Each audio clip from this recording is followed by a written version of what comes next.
법무부 장관님, 예. 이 대장동 특혜 사건에 대해서 검찰에서 수사 착수했습니까? 정확하게는 내사 중입니까?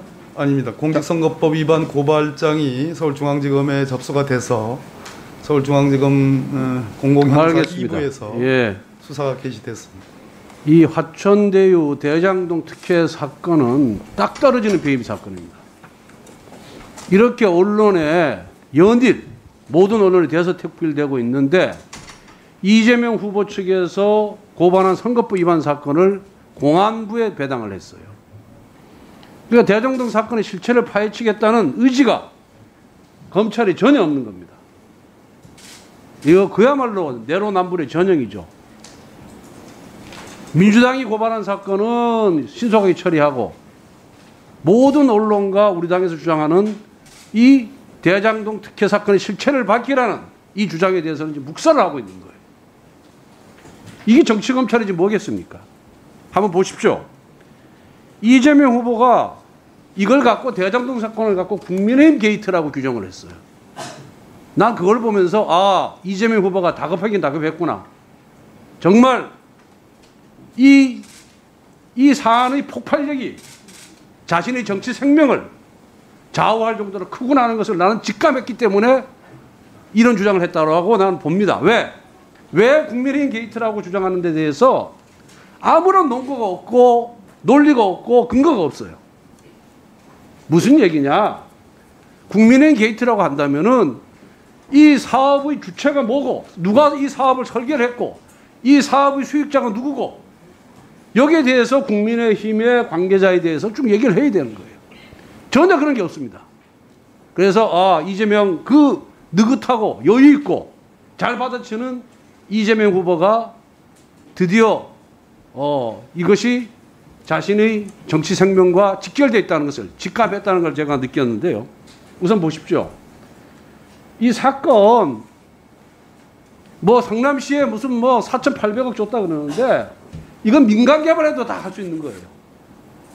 이 대장동은 아파트 걸림만 하면 무조건 팔리는 데입니다. 100% 분양되는 데예요. 그렇기 때문에 이거는 100% 성남시에서 공영 개발하면은 훨씬 더 많은 4,800억이 아니라 1조 원 가까운 이익이 성남시에 떨어지는 그런 공사입니다. 그런데 1억을 투자한 사람이 1,000억을 갖고 가요. 3억 투자해서 4,000억의 배당을 받습니다. 이런 특혜가 있을 수가 있는 겁니까? 이 개발업자들이 그전 김병장 성남시장부터 엄청나게 공을 들였어요. 안 되니까 성남시장 선거할 때 절반은 이재명 캠프에 보내고 절반은 국민의힘 캠프에 사람을 보냅니다. 그래서 이재명이 되니까 그 갔던 사람들이 설계를 해서 이 사건이 터진 거예요. 그걸 누가 결정했습니까? 이재명이 결정한 겁니다, 이거. 그리고 그 전에 C7이라는 민간개발 시행사가 이걸 했어요.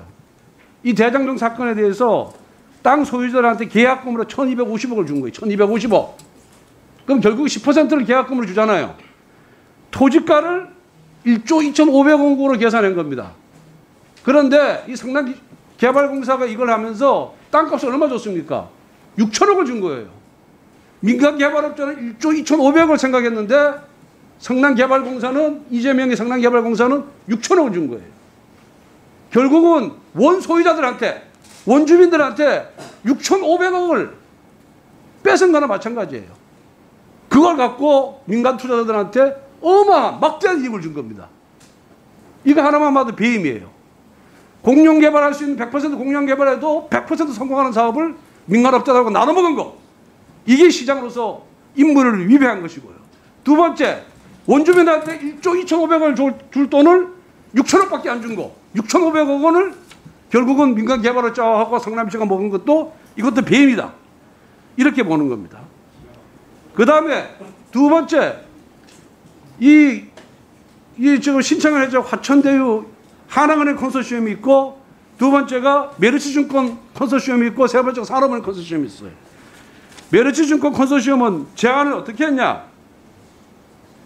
5천억 상당의 기반시설을 기부 체납하고 나머지 수익은 지분대로 분배하겠다 그랬어요.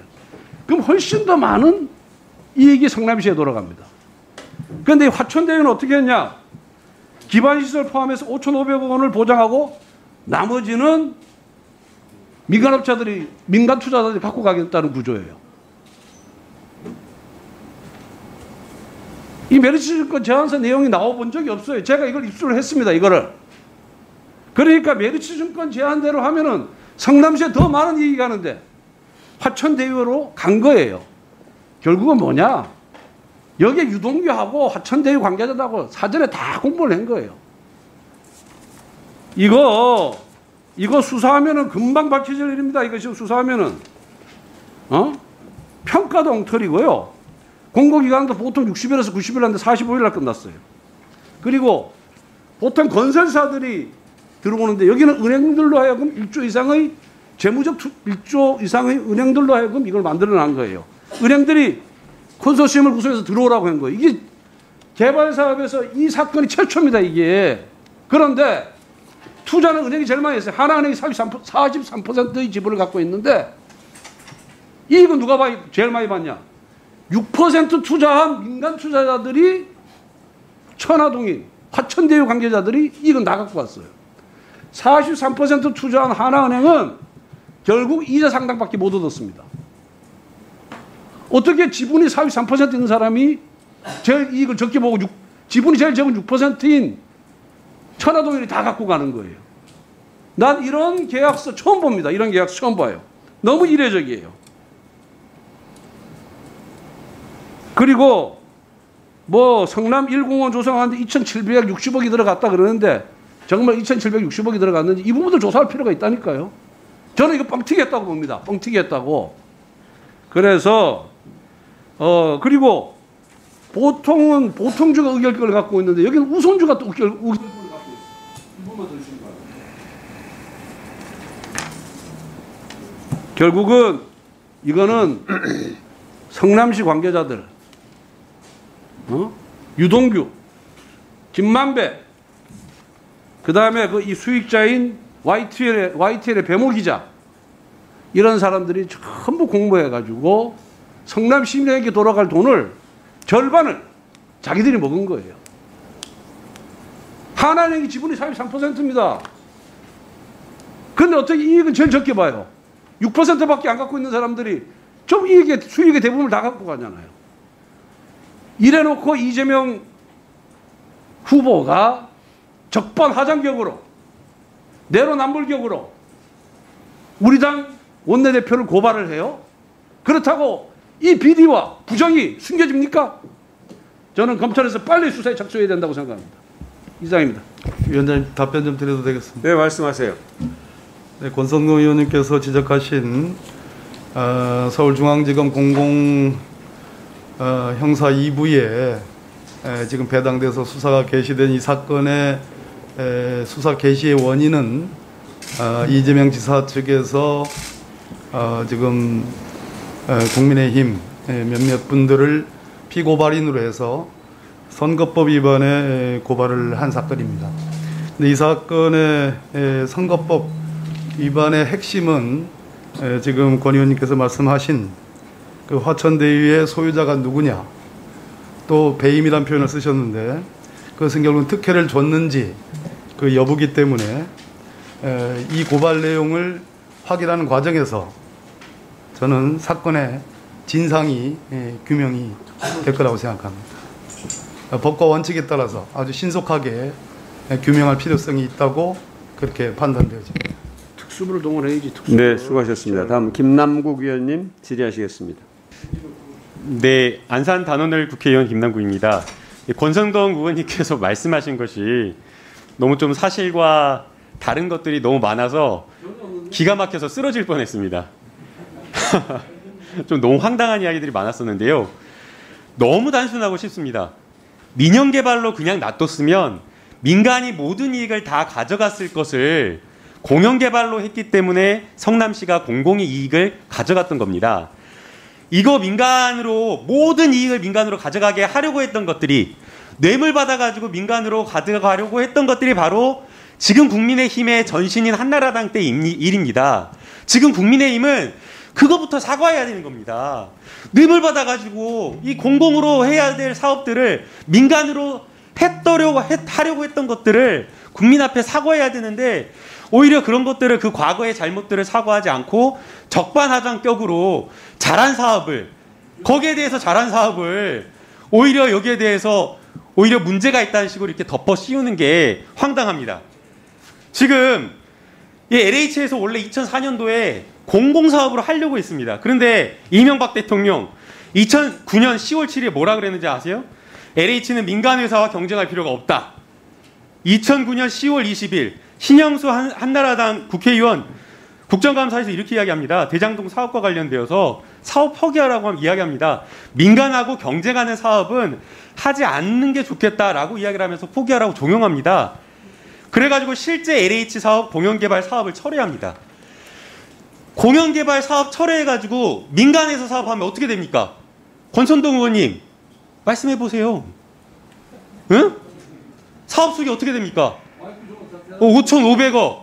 성남시에서 가져갈 이 5,500억도 민간으로 다 사업이 가져가게 되는 겁니다. 100% 공영개발 했으면 된다는 100% 공영개발 못합니다. 그거 못하게 막은 사람 또 누굽니까?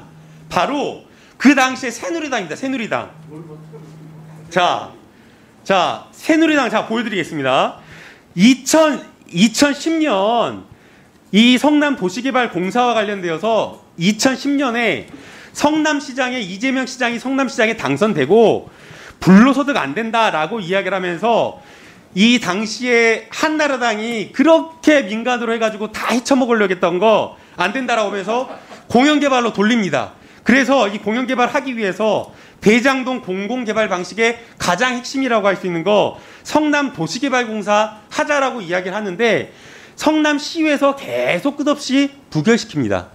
그래서 2010년에 계속 하자라고 이야기를 했지만 결국에 늦게 돼가지고 할 수 있던 걸 2015년에야 하게 된 겁니다. 결국에는 이재명 시장은 한나라당에서 계속 민간에서 민간 사업자에게 이익을 안겨주려고 했던 것을 막아가지고 공공에게 이익을 환수하려고 했던 겁니다. 근데 거꾸로 지금 이게 뒤집어 씌운다는 게 이게 말이 됩니까? 자, 그리고 대장동 사업과 관련되어서 여러 가지 있는데 5,503억 원이라고 하는 이 공공의 이익 환수 처음부터 가능했던 것이 아닙니다. 지금 권성동 의원님은 그냥 민간에서 사업했다고 하더라도 그냥 기부 체납 받아가지고 다 할 수 있었다라고 이야기를 하는데 지금 권성동 의원님 법학 배우신 지 다 오래돼가지고 까먹으신 것 같은데요. 이 지금 대장동 택지개발 사업이 그냥 기부 체납이 아닙니다. 택지개발 사업과 결부되어 있는 사업은 연관되어 있는 그냥 기부 체납이 아니라 한참 10km 떨어져 있는 구시가지의 원도심에 있는 공원 조성 사업입니다. 그렇기 때문에 원칙적으로는 기부 체납이 어려운 다른 사업을 결합해가지고 개발했기 때문에 기부 체납을 받았기 때문에 실질적으로는 어려운 사업을 공공의 이익을 환수받았다라고 하고 있기 때문에 굉장히 높이 평가받는 사업입니다. 그리고 심지어는 계약을 체결한 상태에서 나중에 시간이 흘러보니까 땅값이 올라가지고 야 나중에 민간이 너무 또 이익을 많이 가져가는 것 아니냐라고 해가지고 중간에 인허가 조건을 변경을 해가지고 인허가 조건을 변경해서 이 사업자가 가져갈 이익을 더 환수하기 위해서 인근 터널 부지의 사업비를 사업자가 부담시켜가지고 오히려 공공의 이익을 환수한 겁니다. 이렇게까지 사업자가 가져갈 이익을 빼앗아 가지고 성남 시민들에게 돌려준 겁니다.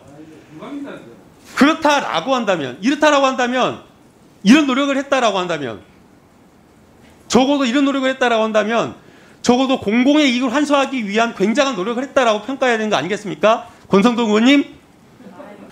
아니 우리 김남국 의원이 이재명 후보의 수행실장인 건 내가 잘 알고 있지만은 이 국정질의라는 거는 국회의원이 정부를 상대로 질의하는 겁니다. 그래서 이 대장동 논란에 대한 저희 지적에 대해서 수행실장으로서 이재명 후보에 대해서 충성심을 보이는 건 좋은데 질의 과정에서 제 이름을 계속하면서 저를 야단치듯이 얘기해요. 권성동 의원님, 권성동 의원님 하면서 나는 국회의원 생활 4선 하는 동안에 저런 태도는 처음 봅니다. 그냥 내 주장에 대해서 자기 주장만 얘기를 하면 되는 거지.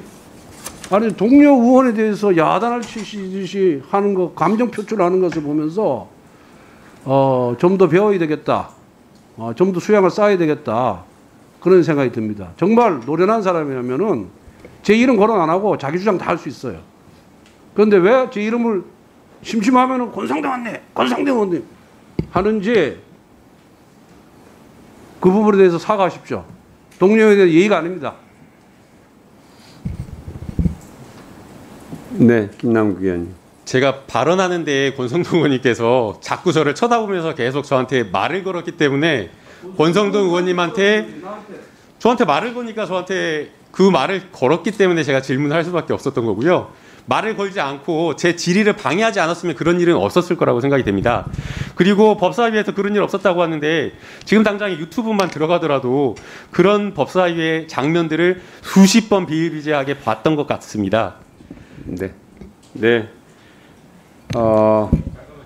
아니, 회의 진행하겠습니다. 네네. 아니, 괜찮아요. 자, 회의 진행할게요. 자.